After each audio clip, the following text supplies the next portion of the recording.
వచ్చినాయి. 5వ తారీఖు నుంచి డాటా ఎంట్రీ మొదలుపెట్టినాం. ఇప్పుడు దాకా ఈరోజు వరకు పొద్దున వరకు 14,037 అప్లికేషన్స్ ఫీడ్ చేయడం జరిగింది. 6,221 అప్లికేషన్ పెండింగ్ ఉన్నది.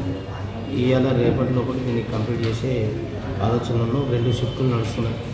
పొద్దున షిఫ్ట్ 3 సెంటర్లో నడుస్తున్నది. ఒకటేమో మున్సిపల్ ఆఫీస్లో, ఒకటేమో పిప్రి గవర్నమెంట్ డిగ్రీ కాలేజీలో నడుస్తుంది, ఇంకోటేమో నరేంద్ర డిగ్రీ కాలేజీలో నడుస్తుంది. రాత్రి షిఫ్ట్ మాత్రం మున్సిపల్ ఆఫీస్లో నడుస్తుంది. ఒక 15-16 మందితో నడుస్తుంది. సో రేపటి సాయంత్రం వరకు దీన్ని క్లోజ్ చేసే ఆలోచనలో ఉన్నాం. రేపు సాయంత్రం వరకు ఎట్టి పరిస్థితుల్లో కంప్లీట్ చేసే ప్రయత్నం చేస్తాం.